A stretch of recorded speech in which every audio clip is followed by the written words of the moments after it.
Funding for this program is provided by Annenberg CPB to advance excellent teaching. It was a time of anarchy, of murder, arson, pillage, rape, a time when the world seemed to fall apart. Even the church depended on the barbarian tribes who ruled the West. As the barbarians were Christianized, the church became more barbarous.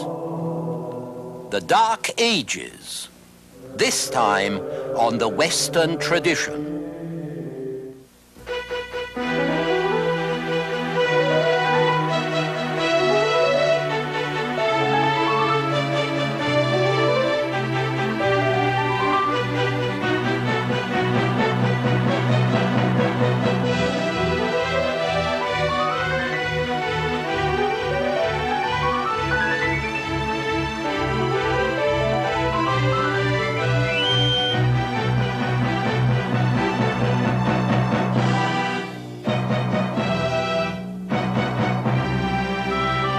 And now UCLA professor Eugen Weber's continuing journey through the history of Western civilization.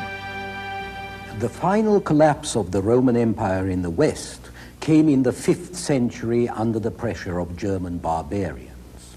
3 centuries later, on Christmas Day of the year 800, a German was crowned in Rome as Emperor of the West. He was Charles, King of the Franks, whom history knows as Charles the Great, or Charlemagne, and whose glorious reign was for the times a paragon of stability. But the period in between those 300 years from collapse to coronation, this period is known as the Dark Ages, partly because we don't know much about it, and partly because it was just that, dark and bloody. The economy had gone to pot, the social fabric fell to pieces as much by internal as by external disruption. Material culture decayed, as we can see by new settlement patterns, with a lot of farms and villages on the best lands deserted for upland places. Old strongholds that hadn't been inhabited since the Stone Age, the like of which came back into use not because you could hope to make a better living there, but simply because you had a better chance to stay alive. That's what the general situation looks like, or we guess it looked like. At the political level, you remember that the Roman Empire in the West had been replaced by smaller barbarian kingdoms. Visigoths in Spain, who were later gobbled up by the Arabs around 700, Lombards in Italy, Franks and Burgundians in Gaul, Angles and Saxons in England. These represented whatever organized political power there was in Europe. Everything else belonged to the Roman Church. Moral authority, learning, the prestige of the Roman name, and the care of the people. It was to the bishop that ordinary people looked for leadership in Christian society. All this time, a process of assimilation was going on. The barbarians were converted to Christianity in the 5th and 6th centuries and acquired a thin Roman veneer. But as the barbarians were converted to Christianity, the church was increasingly barbarized. You can see this in the description that Gregory of Tours gives us of how things were in the kingdom of the Franks during the second half of the 6th century. Gregory, seen here in an illuminated manuscript from the 10th century, was himself a man of aristocratic Gallic lineage, a descendant of Roman officials, a member of a dynasty of bishops. But Frankish history, at least what we know of it from Gregory, is one long tale of arson and rape, murder and perjury, sons strangling their mothers, mothers throwing their sons down a well, people getting kicked or burnt to death at a friendly banquet, wives encouraging their lovers to murder their husbands and then in due course murdering their daughters because they were afraid that they might tempt the lover away, incest, rife and sometimes leading to murder, servants and allies betraying or poisoning their masters and their friends.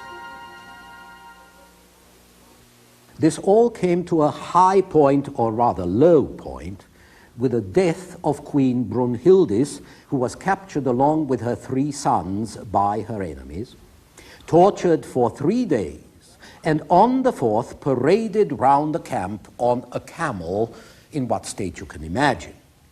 And then she was fastened by her hair, an arm and a foot to the tails of wild horses and torn limb from limb. But the fate of one of her sons is particularly interesting because even though 2 of the lads were killed at once, one happened to be the godson of the captor, and so he was spared and left to finish his life in a monastery. A good indication of the strength of religious bonds, even in a brutish, superstitious world. It was on these savage barbarians that the church was increasingly dependent. Consequently, the outward decline in the condition of culture was accompanied by a deterioration of moral standards among the clergy. We have to remember that these standards, at least at the higher levels, which are the only ones visible to us, continue to be those of the Roman world.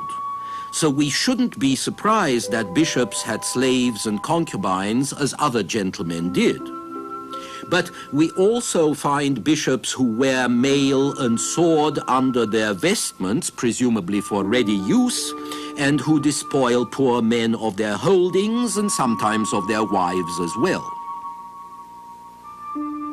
There is a scene at the table of a Frankish king where 2 bishops accuse each other of licentiousness, and there are many scenes where the bishops get so drunk that they can't even recognize their guests.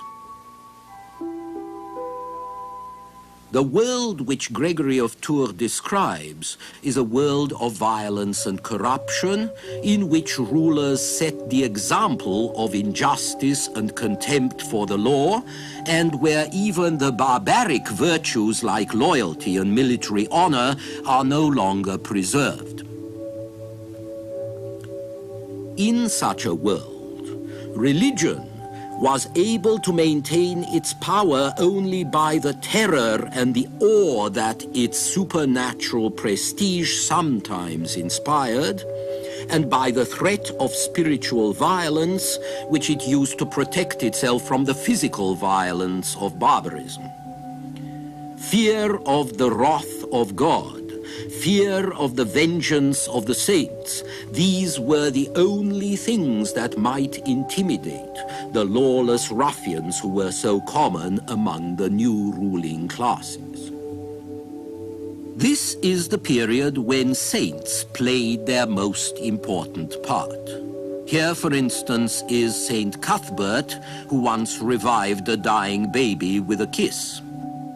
In the Dark Ages, saints were not merely models of moral perfection whose prayers were invoked by the church. They were very pragmatic forces who played a constant part in daily life, intervening in very practical ways, so that the fishermen of Naples scourged their saints when they caught no fish. Saints were, in effect, supernatural powers, and they were thought to live in the sanctuaries from which they could watch over the welfare of their land and their people. The most important saint for Gregory was St. Martin, whose shrine at Tours was considered a fountain of grace and miraculous healing to which the sick came from every part of Gaul. St. Martin was thought to be particularly good against epilepsy and impotence. The shrine at Tours was destroyed in 853, and it was replaced several times, this one being the latest version. The original shrine was a sanctuary where fugitive slaves, escaped criminals, people outlawed by the king could all find refuge and supernatural protection. As a result, it was chock full of refugees. In principle, any church was supposed to provide sanctuary, but it had to be a pretty important saint who could actually frighten the great lords or the king from robbing the saint's property or from shedding blood on his premises. Those churches that were spared owed it largely to the power of their patron saint. And so the early centuries of the Middle Ages see the rise of a new Christian mythology in the West, the legends of the saints like Saint Yrieix here, which represented the other side of the dark picture of barbarian society that Gregory wrote about. On one side, we see a world of violence and injustice which is sinking to destruction by its own weight. On the other side, there's the world of divine power and mystery in which man is freed from the harsh necessities of daily experience, where nothing is impossible because the saint can bring children back to life or provide food and drink, where every human suffering can find a remedy because the saint can heal the sick and feed the poor and even purify the guilty. Now, in this twilight world, it was inevitable that the Christian saint should acquire some of the features of the witch doctor on the one hand and the demigod on the other, that his prestige should depend upon his power as a wonder worker, and that men should appeal to him very much as they used to appeal to the family gods or to the local gods of the ancients, as a patron of the family, as a patron of the community. It was only in this world of Christian mythology that the vital fusion of the Christian faith and ethics with the barbaric tradition of the new peoples could have been achieved. It was obviously impossible for peoples without any tradition of philosophy, without any written literature, to assimilate directly the subtle, profound theology and metaphysics of the great doctors of the church.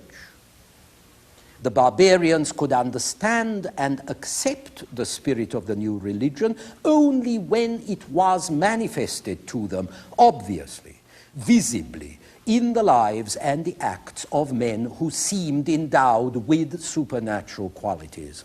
So the conversion of Western Europeans was not achieved so much by a new doctrine as by a new power that impressed them and subdued them.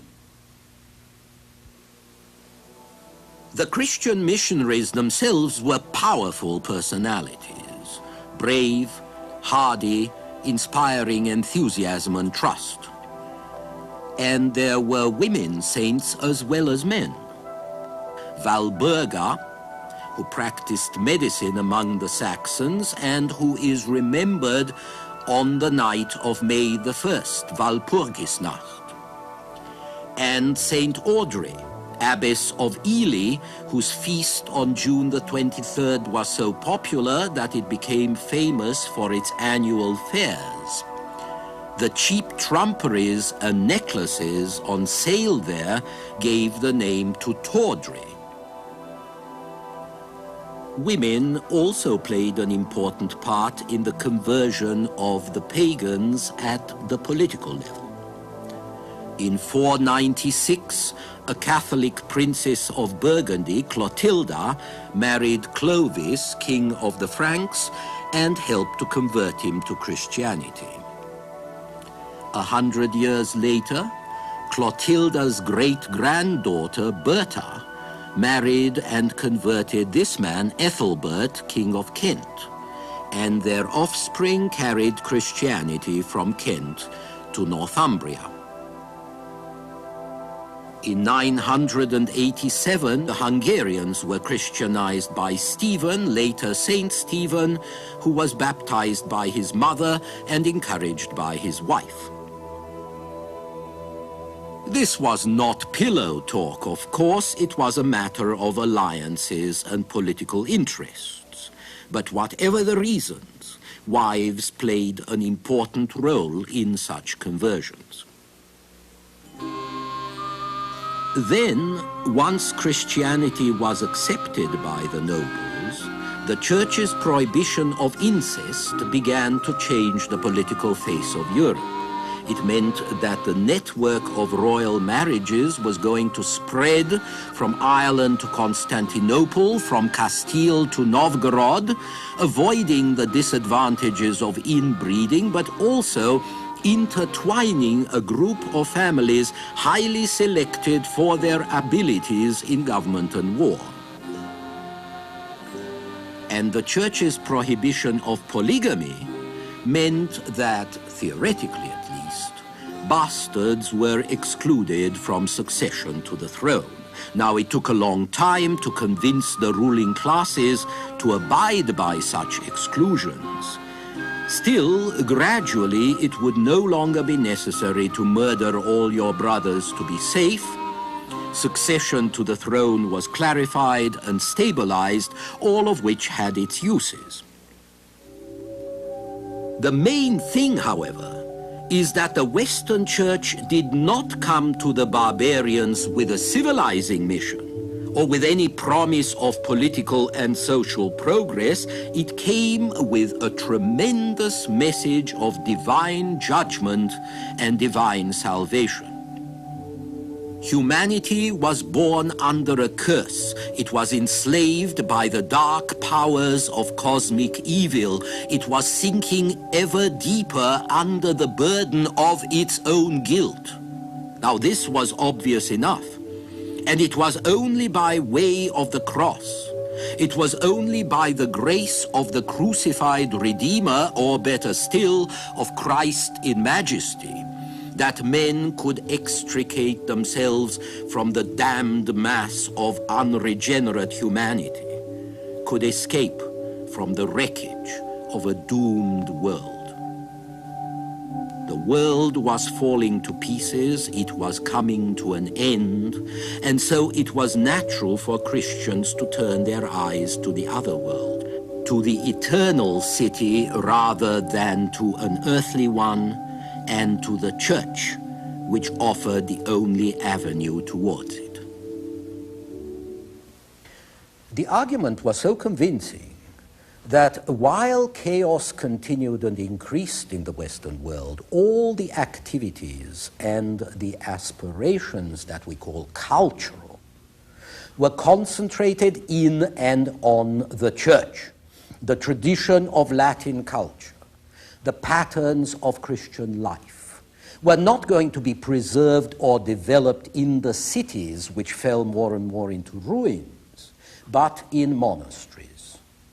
And the monks would become not only the apostles of the West, but also the founders of medieval culture. Men and women withdrawing from the world to find salvation as isolated hermits or in small communities were not a new phenomenon. Christians had begun to do this in the Egyptian and Syrian desert from the 3rd century on. But this sort of thing is easier to do in Egypt, where you can go and dig a hole in the sand or build a little hut out of reeds, out of mud, and doze through most of the day. It's easier to do it there than it is further north in Germany or France, or even just across the Mediterranean in Italy, where winter can be very cold. So harsh climates posed a problem to the monastic life, and so did discipline, given the chaos around. These were the problems Saint Benedict addressed when he set up his first monastery on Monte Cassino, south of Rome, in 520, and when he drew up rules for his community in or around 529. The Benedictines may be taken as typical of all the older monastic orders. They took a lifelong vow to observe obedience, poverty, and chastity. These were supported on 4 main precepts: no private property, no eating of butcher's meat except in case of sickness, steady manual labor, and strict confinement within the monastery itself.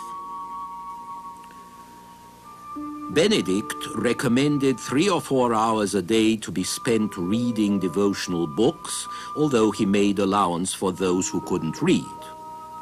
But everybody had to spend 4 or 5 hours a day in prayer and religious services.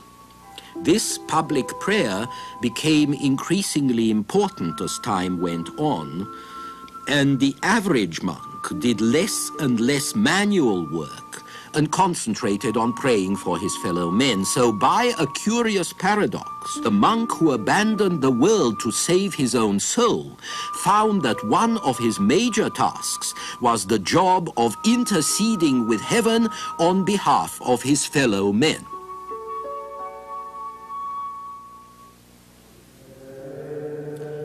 The rule of Saint Benedict is a model of practical and spiritual wisdom, even to recommending how monks should sleep. They shall sleep separately in separate beds. A candle shall always be burning in their cell until early in the morning. They shall sleep clothed and girt with belts or ropes, and they shall not have their knives at their sides, lest perchance in a dream they should wound the sleepers. But like a lot of great documents, the rule of St. Benedict became in time more a statement of what should be than an indication of what actually was. Property and meat crept in, work and abstinence went out. In spite of repeated reforms, monasteries became more businesslike and more worldly. This isn't surprising when you consider that in a troubled, violent, unsafe world, monasteries and convents afforded shelter and a minimum of order and comfort to a greater extent and for longer periods of time than any other residential establishment. The shelter wasn't merely physical, of course, it was spiritual too. Men and women crept into monasteries out of the cold, chilled to the marrow by the wickedness and wildness outside, envisaging the cloister as a refuge where they could keep warm in the faith. They could also maintain what bits and pieces of civilization were left, copying and illustrating old manuscripts when they weren't scraping them off to make room for something else. And they could spread the Christian message by missionary work, not just by sending out fiery preachers, but by example. Monasteries were sited in rural areas, and it was the monks who converted illiterate and heathen peasant populations, and who also probably introduced agricultural and technological improvements that were going to change the quality of life all over Europe. The Dark Ages must have been incredibly dismal, with raids and counter-raids, ambushes, robberies, murder, looting, kidnapping, torture, and drunken brawls ending in bloodshed. and hands and ears and noses cut off, which was considered a more Christian treatment of criminals or enemies than putting them to death. But through all this, life went on.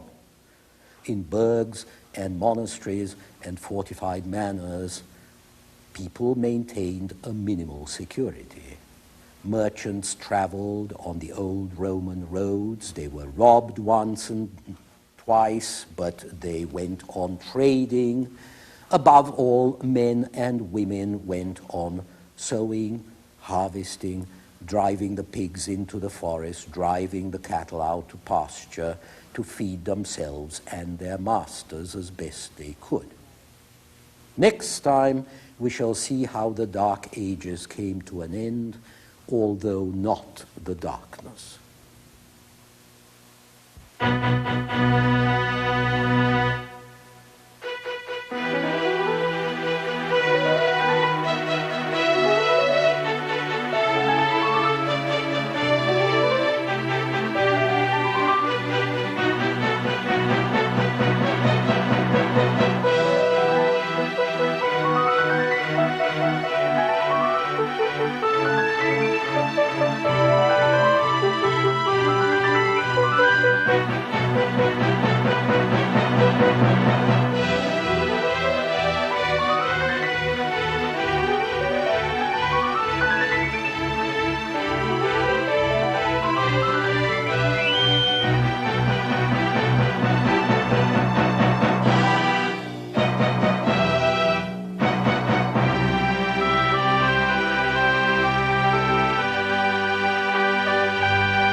Funding for this program is provided by Annenberg CPB to advance excellent teaching. For information about this and other Annenberg CPB programs, call 1-800-LEARNER and visit us at www.learner.org.